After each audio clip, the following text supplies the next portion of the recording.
a do-or-die weekend for the government's flagship migration policy as the Tories scramble to save their Rwanda plan that Labour's branded farcical. Rishi Sunak is facing fresh pressure tonight over the revised scheme after it emerged it had already cost £240 million despite never actually being used. The government spent a further £100 million in the last financial year while planes remained grounded amid a series of legal setbacks on top of the £140 million already forked out.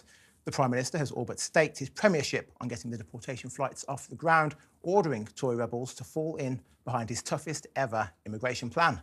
He faces a bitter parliamentary battle next week, having already been savaged by Suella Braverman from the backbenchers and ambushed by Robert Jenrick's resignation. Westminster is swirling with rumours that rebel Tories have submitted letters of no confidence in Sunak, despite being warned that it would be insanity to topple their leader over the plan.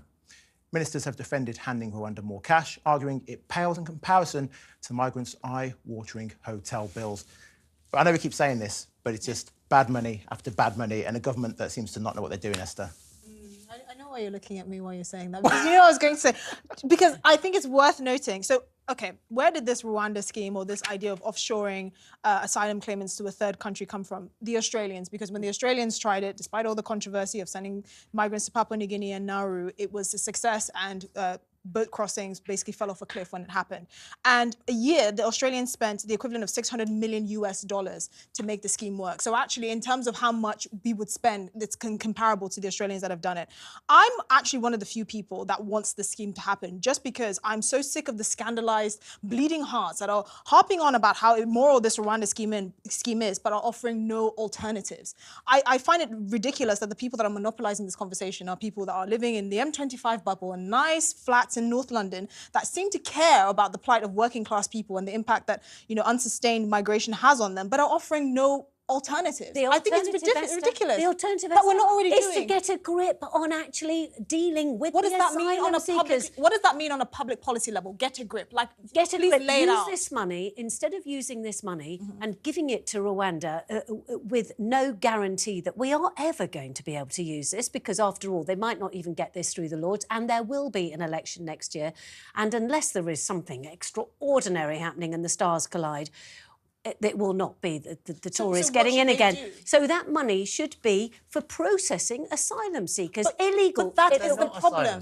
Some are asylum seekers they're and some economic migrants. If they're Thank asylum you. seekers, they'd have stopped in France. It's not like they've if come... they are economic migrants, then you don't let then say. But we then are what not do you think- letting them where do they in. Okay, that is. But you have to deal with I've them. made this point that I had a family friend, someone who I actually knew that I grew up with for 8 years, make the trip from Ghana to Libya across the Mediterranean, and he ended up in Italy. Somehow he didn't fancy his chances in England. But the people that are coming across from France to England know that they have a double percent chance of actually getting accepted as a first-time asylum seeker, and they know that once they land on British shores, it's very unlikely they'll ever be removed. So to be naive and say these are actually refugees instead of economic migrants is completely ridiculous. I'm sorry.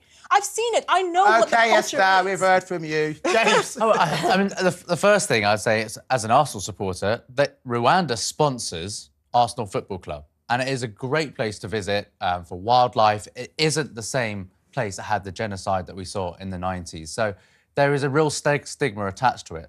What I'm more shocked about is the fact that the government hasn't had another backup plan, because they've known legally how much opposition they face, and they've ploughed on. And what I would say about this is that Rishi Sunak has probably he's probably had the Conservative Party hit below the waterline now. I don't see them recovering from this. And they've got one more crocodile coming closer to the canoe, and that is Nigel Farage leaving the jungle, the celebrity, I'm a celebrity jungle. He's going to capitalise on this. The Reform Party is going to take a lot of their votes. So I think this really is the end of the Conservative Party as we know it. Jonny. This is also a battle between the judiciary and the politicians, which have been rattling on since Tony Blair decided to get rid of the House of Lords as the Supreme Court and invent a new Supreme Court.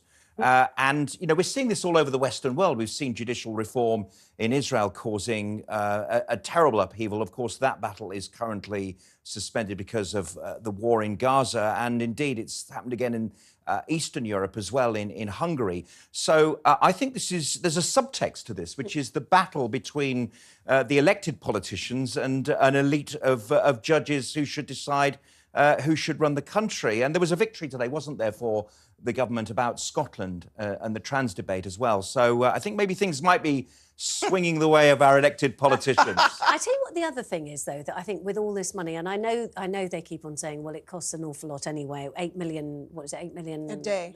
A day, isn't it? But I think what the problem with all this money, which does appear to be, to many people, to many taxpayers who will be looking at this, it appears to be wasted when they keep on saying there's no more money to get rid to sort out the strikes in the NHS, there's no more money to get rid of the strikes anywhere else, and yet, hold on a second, they have got money to go and pay a country without actually doing anything, without them doing anything. I mean, I think most people can be more forgiving with this kind of expenditure because something like illegal immigration really hits close to home. Because if we see how much they're spending on, you know, the hotel bills, you were saying £8 million a day.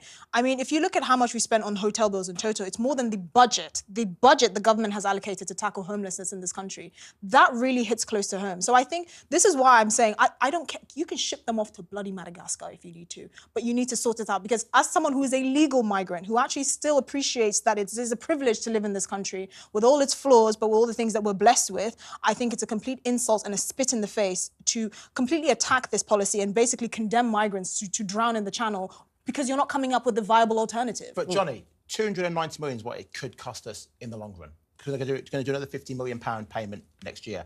They told us it was 140 million initially. Now it's going to be close to 300. If they'd come out initially and said it's going to cost nearly 300 million, I don't think it'd be as much uproar. But it feels like they hid it from us. Yeah. When everyone's reporting saying 140, 140, 140, why not come out and say to us, actually, guys, it's close to just 300 million? But what was the money they paid? What have we got for that so far? Is it just to have a treaty? I think that's the point. That's what people are upset about. And it's going to be worse if Rishi doesn't pull this off or if he loses the vote. Exactly. Yeah, well, meanwhile, in Germany, new measures at bordering countries saw a massive 40% reduction in illegal migration in just a month. So figures show there are around 11,000 unauthorised entries into the country over its land borders in November, a huge reduction compared to the 18,000 the previous month. The measures saw extra police officers sent to the borders with Germany's 3 neighbouring countries to carry out checks on those seeking to cross. It marks a major shift in tone from the Angela Merkel era. Remember Angela? Good old Angela. Come one, come all. We'll take everyone. How many migrants did she let in? 2 million? About 2 million, yeah. And now they're saying, actually, we've had our fill. Merkel lost her Spurkle. It appears. God. But isn't that? So, I'm sorry to interrupt. But isn't that most of the kind of the people that they've stopped are the ones who've come from Poland and Czech Republic and Switzerland? They have a legal right of movement. I mean, it's just so it's just PR. And by the way, those numbers mean nothing because of the 1 million asylum claims that are going to be processed through the EU member states this year. Germany is going to be taking on a quarter of that. So that's 250,000. So stopping about 4,000 people from crossing into Germany is literally nothing. Yeah. And if you think the Germans aren't keeping a close eye on the success of the Rwanda scheme, you have another thing coming. Yeah, but look, Belgium have done very well with it. They've reduced by 90% the people smugglers taking people from Belgium to Britain by simply doing what Germany have done, increasing police. Yeah, but I think the interception rate with the French is about 50%. I mean, but the bigger problem is that by already having huge numbers coming in under Merkel, is that they've already fueled the right, the AfD, and you can see them getting stronger and stronger and stronger. So, for Germany, the problem is already there, and these figures are completely irrelevant. Yeah. All right, James. Yeah, but I mean, they're small. They're small compared to what's happened, and they've already lit a fuse. And the problems they're going to have there politically are going to get far worse. Yeah. And I think here, I mean, there's also this feeling that we have a prime minister who's a bit unlucky, I think, as well, with things going wrong. And this is another one. Could this be a sign? Rishi Sunak and the Dutch Premier shared an awkward encounter on the steps of Downing Street after the two leaders appeared to get locked out of number 10. Look at them. There we go. Oh, look, I just pushed this door. No, it's still not working. And this may be the final diplomatic meeting between Sunak and Mark Rutte. I know. Oh, look, I wonder if the key's over there. Thank goodness for that. Better than the Greek PM. Yeah, I wasn't even let it. Just can't come in. Dutch Prime Minister recently announced he was quitting politics after the collapse of his coalition government and the swerve to the right, as you mentioned. But when we talk about immigration, globally, this is a problem everywhere. We see North America is being caravans of people moving in. Pakistan 800,000. Pakistan is kicking out over about 500,000 Afghan refugees. Tunisia is kicking out sub-Saharan refugees. So do we not now, as a world, need to come up with a better solution rather than everyone doing their own individual things to try and stop this people movement? I mean, I think that's a bit of wishful thinking because at the end of the day, borders are still sovereign. And we'd like to think that our government and our parliament are still sovereign. And it's going to be hard to get sort of transnational cooperation on this issue because, you know, for example, the EU are saying, actually, let's share the migrants that are coming in. Let's share the load of, you know, the hundreds of thousands of migrants and the 1 million claimants that are trying to make their way in. And that would never go down in, let's say, Spain, for instance. The Spanish are far more blunt anyway. That would never go down here in the UK. I mean, let Farage come out of the jungle and you say, actually, let's share the load of the 1 million+ migrants that want to come into to Europe. I mean, it's ludicrous. Okay. Esther Krakue for Immigration Minister.